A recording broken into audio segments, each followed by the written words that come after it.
They say a man's best friend is his dog. For a girl, it's a diamond. It smells better, lasts longer, and doesn't chew your slippers. Given how hard it is to find and mine diamonds, it's no surprise they cost a fortune.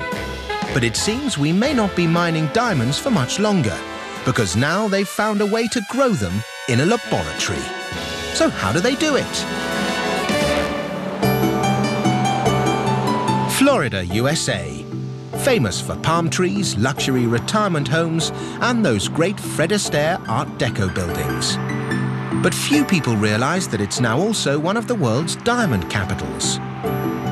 That's because out in Sarasota, a company called Gemesis has come up with a way to artificially produce these rare stones. It looks like something out of Alien. There are very few people here, just row upon row of machines that look like growth chambers. In fact, they are growth chambers, but they're not gestating giant alien bugs. These machines are busy making diamonds. Every day on this high-tech production line, it's down to Chris Owens to oversee the sowing and harvesting of up to 40 rare gems. Every day's a new battle, you know, every day's learning something new. In nature, a diamond is formed when, say, a tree is fried in a volcano and then crushed beneath the Earth's crust for several millions of years. In here, the process begins when Chris loads the machine with what he calls a seed. The seed is actually itself a tiny diamond, and it's placed in a capsule containing graphite. The idea is to melt this graphite at 1500 degrees centigrade and cause it to reform on the surface of the diamond seed. To imitate the force of a mountain, they need to generate more than 58,000 times normal atmospheric pressure. To do this, they use 6 chunks of alloy called anvils, which form a tight-fitting cocoon around the graphite. The cocoon is then sealed with 8 steel wedges. It's just like taking a mountain and setting on top of it. Immense amount of pressure, immense amount of heat. The design of this growth chamber has taken 50 years to perfect. In the early days, it was hard to create enough pressure, and the machines had a habit of blowing up. These days, the units are closed with a hydraulic ram before massive steel lock rings seal the machine shut.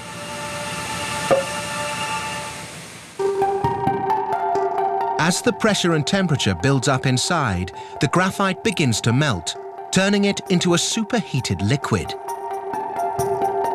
Carbon atoms then begin to attach themselves to the diamond seed, gradually building up on its surface, layer by layer. It's a slow process. It's also hit and miss. Not every seed will turn into a proper diamond. One thing missed and we have no diamond.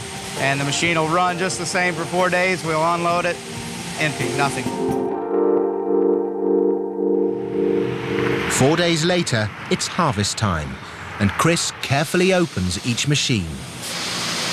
To find out whether it's worked, they need to remove the casing. First, the outer ceramic layer is simply broken away with a gentle tap from a hammer. But the inner metal casing needs to be removed more carefully, so it's added to a flask of hydrochloric acid, which dissolves the metal.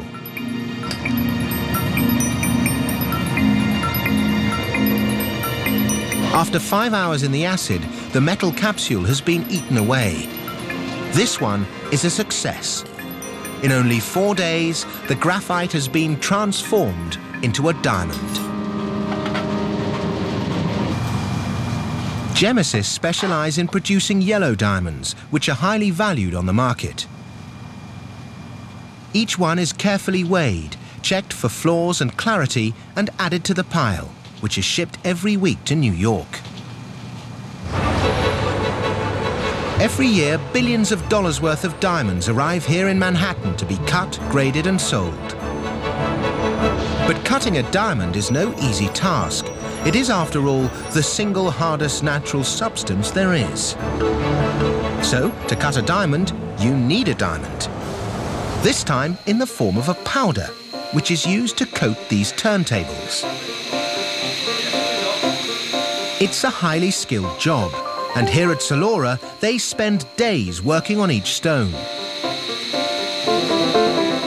They want to produce a symmetrical stone, but they don't want to cut too much away, and they can't cut against the grain.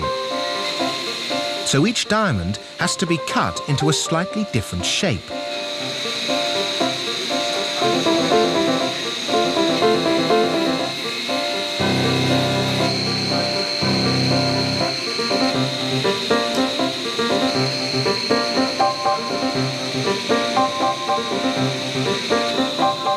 Once the diamond cutters have finished their work, all that remains is for the diamond to be certified. That happens here at the International Gemological Institute. Gemesis diamonds are just as real as the ones that form naturally under volcanoes. To tell the difference, you need an expert like David Weinstein and a powerful binocular microscope. So how does he tell them apart? The color in this stone, being a very intense orange, tells me that this is likely to be a laboratory-grown stone, and the microscope allows me to see the microscopic characteristics inside that help me identify it. To confirm their origin, all lab-grown diamonds over 1/4 carat are finally etched with a laser. And with this little bit of handiwork complete, the finished stone is ready to burn a hole in the pocket of some guy and to decorate the finger of some doll. But what takes nature several million years now takes modern science just 4 days. So these man-made diamonds cost around 1/4 the price of the regular kind. Not that there's any need to tell your special lady that.